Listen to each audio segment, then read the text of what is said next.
Pessoal, então vamos lá, vamos para a nossa terceira parte aqui, etapa final, tá?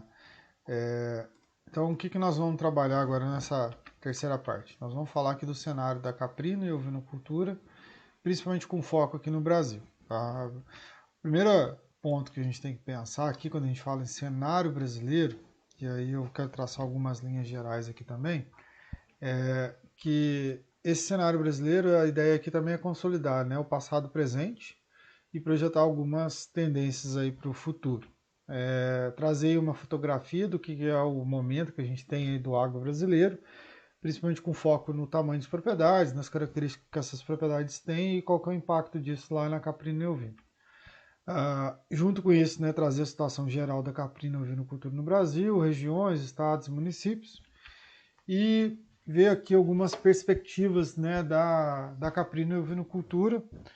E por último aqui, destacar alguns entraves, alguns desafios e oportunidades que a gente tem aí no cenário brasileiro com relação a essas duas atividades. Esse slide aqui, vocês já chegaram a ver ele, né, quando eu mostrei lá no primeiro vídeo, a questão que a gente tem um país grande, nosso país está com uma grande população na cidade, é um país com produtor de alimento e capacidade de exportação. Nós temos uma grande extensão de terra, só que essa extensão de terra, grande parte dela ainda é com floresta conservadas, preservadas, né, ou protegidas, e 30% dessa área aí do Brasil ela está destinada à agricultura como um todo, né, pecuária e produção de alimentos. A pecuária ela está em 70% e 30% aqui está com a agricultura. Né? Então esse é o nosso cenário aí. E o que a gente tem aí de presente para o futuro, né, dessa questão? Sem dúvida nenhuma, o nosso território é grande e essa agricultura aqui, né, quando a gente olha esses dados, o que a gente pode concluir? Estou falando de um país com capacidade de produzir diversos alimentos, né, atender à demanda mundial, e esses produtos eles possuem segurança alimentar, que é um dos aspectos extremamente importantes e demandado, e são ambientalmente responsáveis. Eu acho que essa figura aqui ela deixa muito clara essa questão de ambientalmente responsável. Tá? Então, esse é o nosso presente e futuro, e eu acho que só o que a gente precisa agora é de uma valorização. Além disso, né, o que a gente tem aqui de presente para futuro? Né?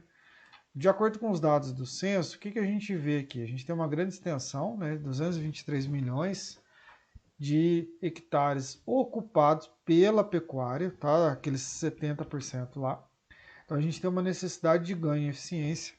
A competição com a agricultura ela vai ser maior, a agricultura tende a remover um pedaço disso. Um outro ponto que é importante ser falado é que a maioria das propriedades rurais hoje no Brasil, de acordo com esse censo de 2017, elas são pequenas. 83% de todas as propriedades elas têm até 50 hectares. Tá? Aqui está errado, aqui não é é até. Isso vai trazer, né, traz para a gente um risco de pulverização das propriedades. Por que traz um risco? Imagina que uma propriedade hoje de 50 hectares, ela tem 3 irmãos, os 50 hectares vão ser divididos em 3. Tá? Então, o que tenha 2 vai ser 25 para cada um. Se a propriedade funcionava com 50, ela vai perder ali sua capacidade de escala. Isso tende a se tornar mais ineficiente dependendo do tipo de atividade que vai ser trabalhada ou que era trabalhada. Esse risco de propriedades menores, né, ela traz para a gente um desafio da rentabilidade. Então, como tornar propriedades pequenas rentáveis? E aí é que surge a oportunidade da caprina e ovino, porque esses animais eles são animais que demandam áreas de terra menores comparado, por exemplo, à produção de bovino de corte ou mesmo bovino de leite. Tá? Então, seria aí uma oportunidade pensando nessas propriedades pequenas. No caso aqui do cenário, né, do censo, ele indica que a gente tem aí os proprietários hoje são homens e 23% não sabem ler. Tá? Então a gente tem um grande desafio ainda de mudança desse perfil. 15 milhões de empregos são gerados pela agropecuária e dentro desses 15 milhões a gente tem uma grande contribuição para a parte econômica brasileira. Né? Então só na geração de emprego já é uma grande parcela aí. E o que a gente tem hoje de desafio é que existe um êxodo rural, né, e a necessidade de mecanização. E esse número de empregos ele tende a diminuir em função do êxodo rural lá que a gente viu, lá principalmente lá atrás, no nosso primeiro vídeo.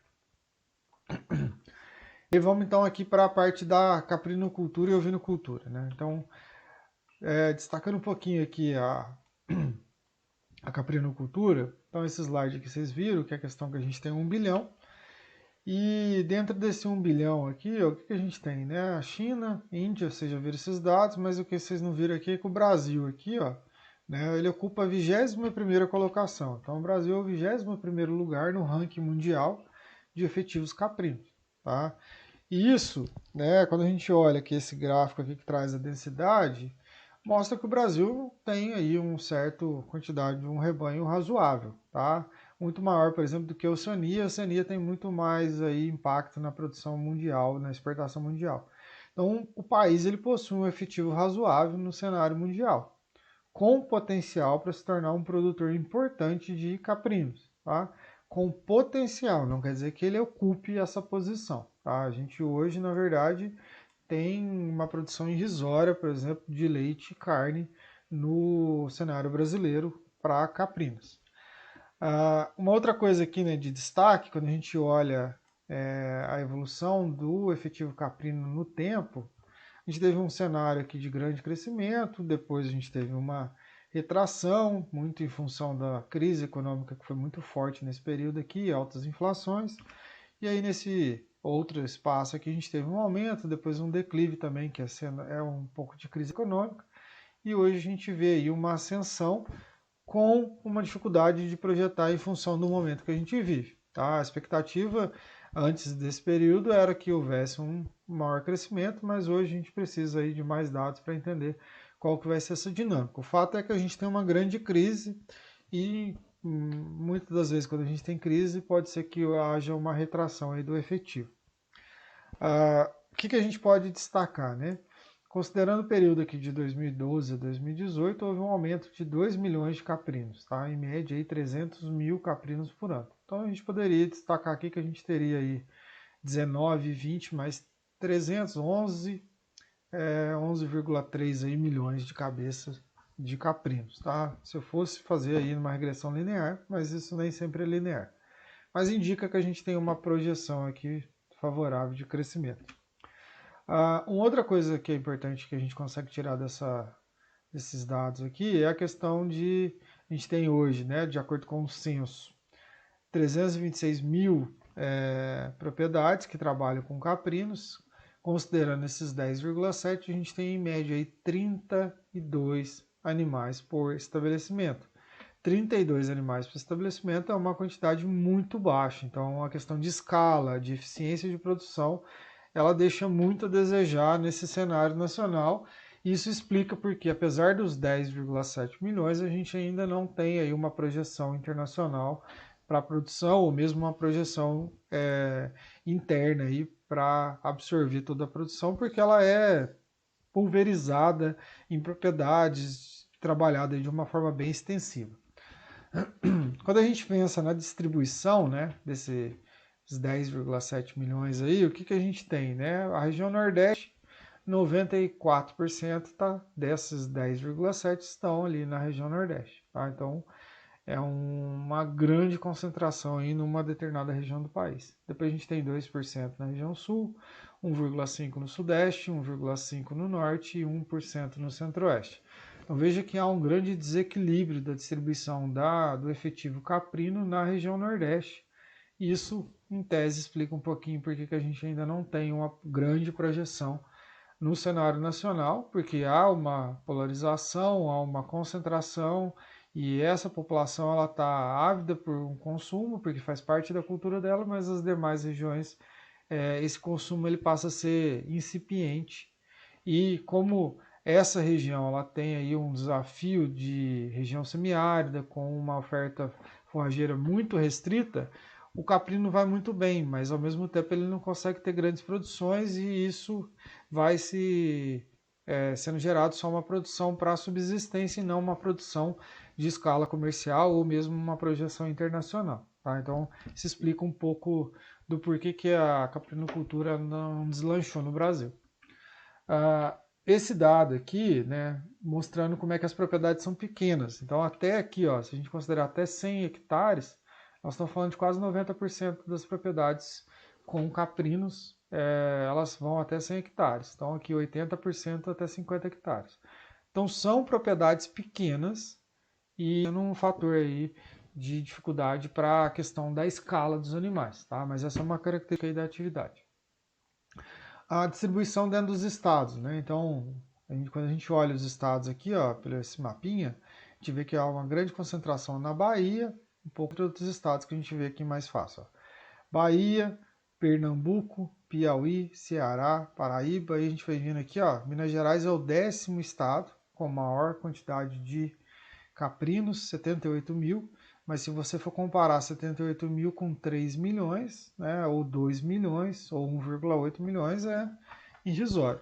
Mas Minas Gerais tem aí uma questão bem forte na produção de leite, né, é a segunda bacia mais importante hoje em no Brasil, né, a gente tem uma bacia leiteira na região Nordeste, e Minas Gerais aqui na região da Zona da Mata, e a Vertentes acaba tendo aí uma boa produção de leite com um sistema bem intensificado. Tá? Então, Minas Gerais ela tem a sua importância, mas o que é o destaque aqui são esses estados, aí, principalmente Bahia e Pernambuco.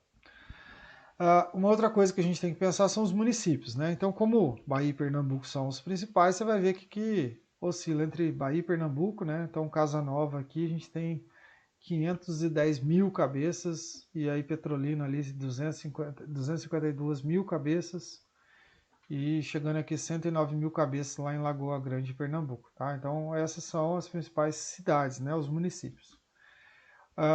Quando a gente olha aqui a questão da contribuição, né, então o que a gente pode falar? Poucos abates com expensão, sendo o mercado informal e a principal forma de escoar o produto é através desses abates aí informais. Né? O Nordeste ele tem o hábito, tem alta demanda, aí a gente vê alguns cenários, por exemplo, a manta de cabrito, tem uma série de coisas que são características dessa região, mas que isso precisa aí de uma expansão no cenário brasileiro e pensar também numa consolidação internacional. Do leite, né? A Caprilat é o principal captador e processador do leite caprino. Ela tem aí uma captação na região sudeste e ela tem também uma captação na região nordeste. E o que a gente vê hoje da fibra é que existe uma iniciativa no Brasil, tá, que foi iniciada lá na Rural do Rio de Janeiro, através de uma estudante na época que começou a estudar a fibra de raças como Boer, Sunny, e aí viu que existe uma fibra de alta qualidade e houve uma parceria com a iniciativa têxtil, né, privada, aonde esse fio foi processado e é tido como um dos maior qualidade no mundo e está se desenvolvendo aí um trabalho de possibilidade para agregar valor à caprinocultura e vai ser muito interessante que isso seja desenvolvido aqui no Brasil. O que a gente tem então de presente? Né? A caprinocultura ela está na região Nordeste, né, aos 94%. É uma atividade familiar, baixa produtividade, animal adaptado às regiões de caatinga, né, restrição de água e alimento. No Brasil, a gente tem alguns polos de produção de caprino, né, fora a região Nordeste. Então, por exemplo, a caprinocultura leiteira tem aberto alguns mercados, queijos artesanais e iogurtes. Aí a gente vê cidades, por exemplo, Joanópolis, Barbacena, Coronel Pacheco, Alfenas, entre outras cidades que têm aí alguns criatórios, um ou às vezes dois criatórios, e que têm desenvolvido aí um trabalho de desmitificação e de levar esses novos produtos ao consumidor, e esse consumidor tem aceitado muito bem esses produtos. É um mercado de luxo, né? Ele tem um valor agregado alto, a margem do produto é muito boa, e já é um mercado muito próximo do consumidor, onde vai haver uma maior interação com o consumidor. Essa desmistificação ela faz parte dessa nova forma de produzir, e uma das coisas que a gente vê aí como um grande entrave, né, é esse número pequeno por propriedade. Esse número ele tem que ter uma maior quantidade ou uma intensificação para os animais conseguirem produzir, ou você ter um produto que tem uma margem muito interessante para você ter poucos animais. Então a venda informal de leite, carne, ela acaba sendo uma realidade por causa da escala baixa, né? Então a gente cai nessa escala comercial ou mercado artesanal, tá? Se a gente for entrar nessa relação, existe comércio, existe mercado tanto para essa escala quanto para essa escala, tá? E aí a gente vai discutir um pouquinho isso nesse cenário aqui de tendência. Então esses polos de produção com foco em leite caprino, né? Então é próximo dos grandes centros, regiões turísticas. Existe um sistema de entrega delivery, uma comunicação direta com o consumidor, sistema de de produção montado para você ter visita do consumidor. Ele quer saber como é que é produzido, ele quer saber qual que é a forma lá, ele quer ver, conhecer e se inteirar mais desse processo. Muitas das vezes vai ter um restaurante, você vai conseguir consumir os produtos que são produzidos na propriedade, alta margem, e aí você tem aí esse foco, né? Aí a gente cai numa outra coisa que é a necessidade da escala industrial. O crescimento, por exemplo, de países como Ásia, África, e vai ter demanda, né? E a gente precisa aí aproveitar da experiência de exportação do Brasil para que isso seja possível. Nesse cenário aqui, né, o que a gente tem que pensar? Que vão existir e é necessário que existam propriedades com escalas grandes para que a gente consiga atender esse mercado. Tá? Propriedades pequenas que produzem 100, 200 litros, infelizmente elas não vão conseguir aí gerar um volume para isso.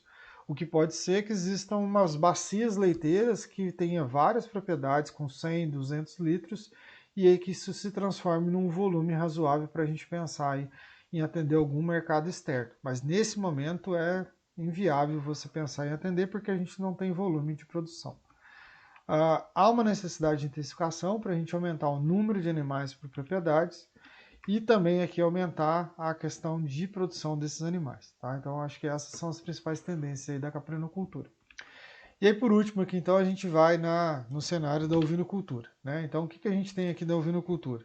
1,2 bilhões, a China é o principal, a Austrália, Índia, e aí o Brasilzão aqui está em 19º. Né? Então, o nosso país aqui ele ocupa o 19º lugar no ranking mundial. Ele tem aí também a sua importância.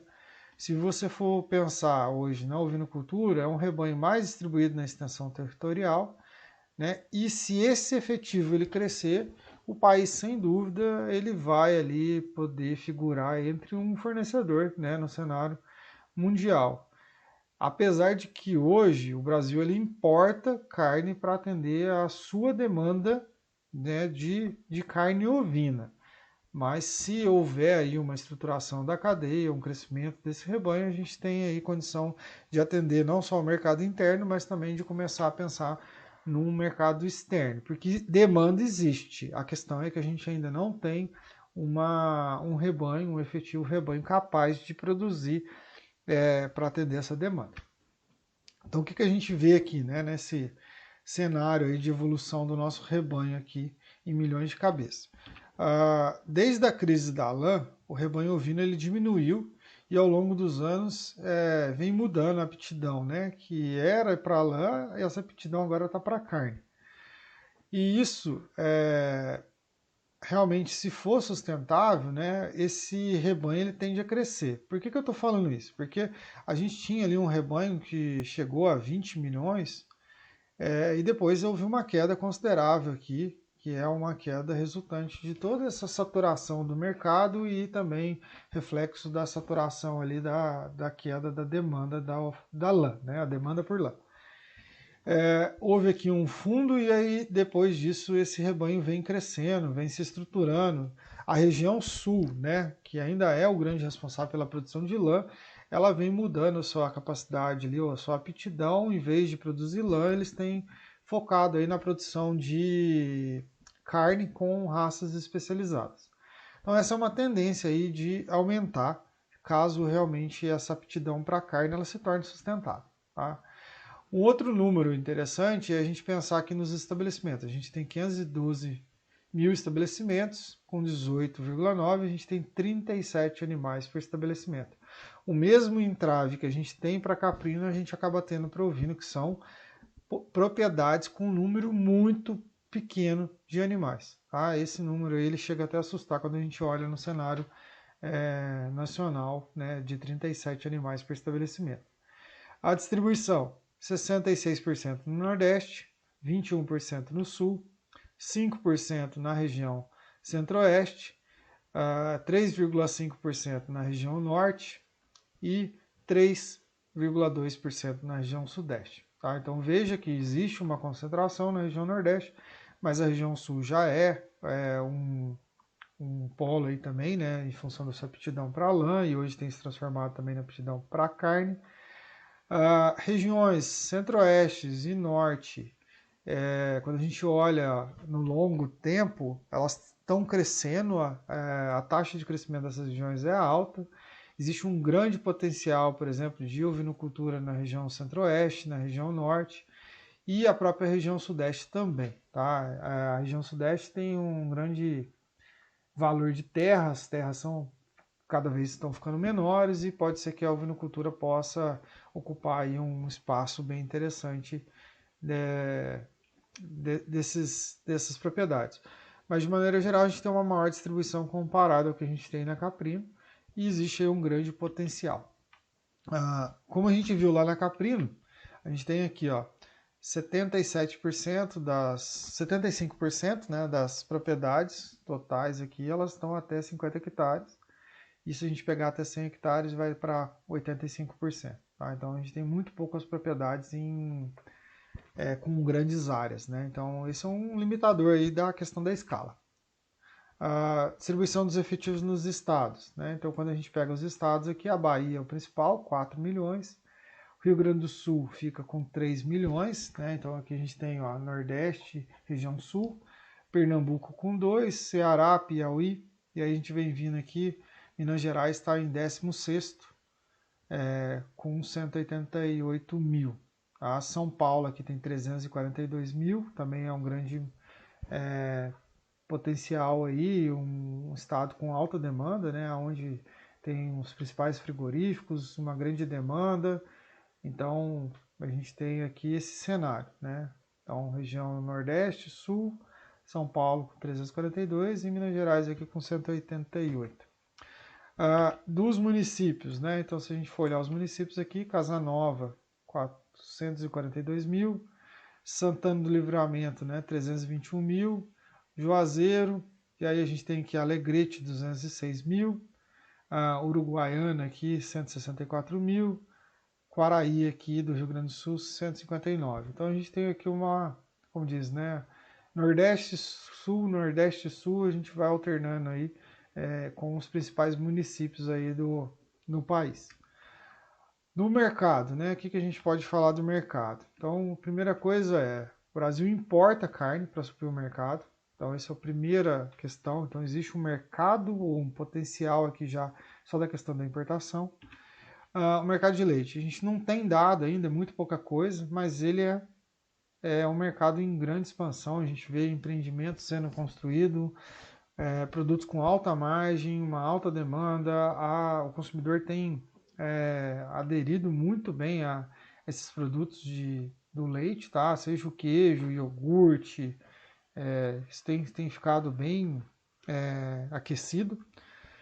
O mercado da lã, ele sofreu, né? Ele sofre essa retração, mas pode ser que num futuro um pouco mais distante ele possa ser aquecido novamente. Tá? Então o que a gente traça aqui?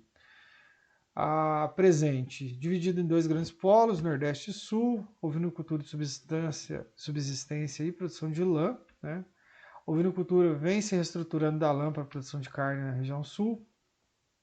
Surgimento de outros polos de produção. Né? Então aqui, o que a gente tem? A necessidade de demanda interna, né? Então a gente tem que importar para ocupar essa demanda interna.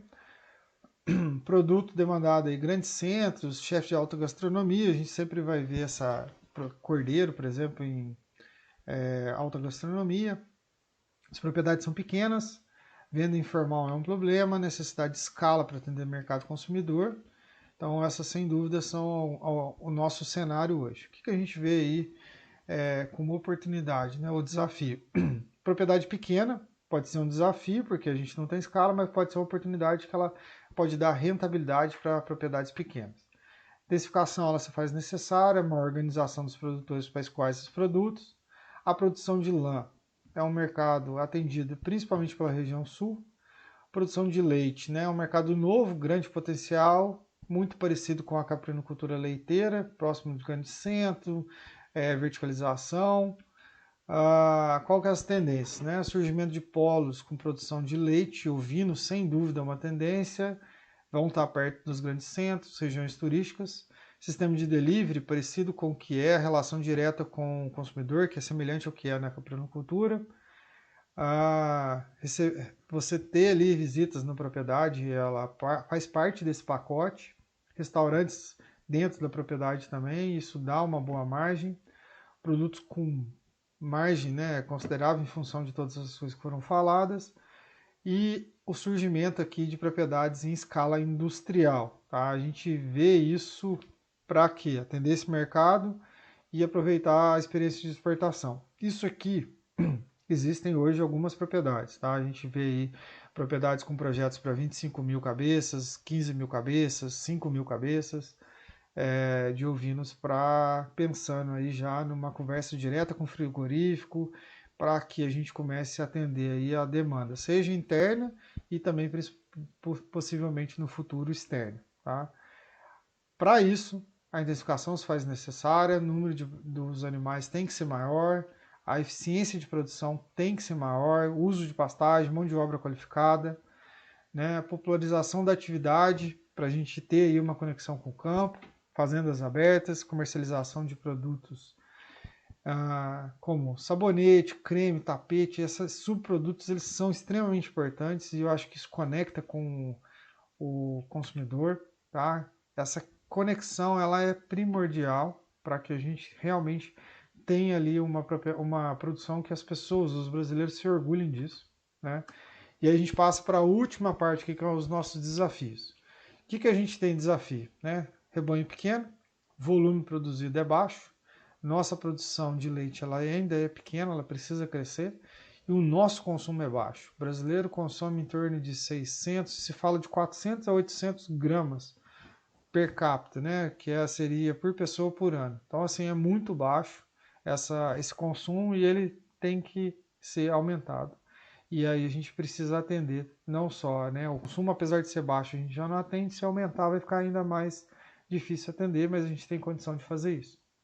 Então a gente tem potencial, mas há alguns entraves. E aí eu destaco aqui, ó, essa pouca organização de produtores. Existe uma sazonalidade, né, em quantidade e distribuição ao longo do ano, falta de mão de obra qualificada, abate informal, baixa qualidade desse produto que vem do abate informal, a logística para escoar a produção, a adaptação de frigoríficos, às vezes a gente tem plantas específicas que falem porque não tem volume de animal para abater. Preço, né, é uma carne de alto valor e essa importação muitas vezes ela chega às vezes mais barata do que está sendo praticado dentro. Isso acaba às vezes inviabilizando você ter ali estímulo de produtores. E carência de marketing. Muita gente acha que come carne de carneiro e na verdade o que tem que comer é carne de cordeiro que a gente tem aí disponível. E quando come o verdadeiro, aí realmente esse entrave ele é quebrado. Então, era essa as principais questões que eu queria tratar para vocês do cenário, desde lá da parte de demanda de alimento no cenário mundial, trazendo esse cenário para o Brasil, né, fazendo esse paralelo, entendendo um pouquinho do cenário mundial com relação aos principais países que produzem, né, com destaque para os continentes da África e Ásia como os grandes produtores de carne, pele e a lã, né? E aí quando a gente passa carne, pele e leite, quando a gente passa para a lã, existe também a Ásia e a África, mas aí aparece a figura da Oceania, principalmente a Austrália, né? Um grande produtor. De exportação, sem dúvida nenhuma, Nova Zelândia e Austrália são os grandes responsáveis pela exportação de carne, né? E a Austrália é carne ovina, e a Austrália é um grande exportador de carne caprina. O leite, ele ainda é uma atividade que vem crescendo, vem se consolidando, e eu acredito que num futuro aí próximo, aí 5, 10 anos, a gente tenha uma grande consolidação da atividade de produção de queijos para mercado interno e às vezes, quem sabe, no mercado externo. Tá? tá? Mas vejo o mercado aquecido principalmente no mercado interno, porque ele está muito focado num consumidor próximo, numa relação produtor-cliente muito próxima de conexão com rede social, entre outras coisas. Bom, é isso. A gente discute outros dados agora na próxima semana.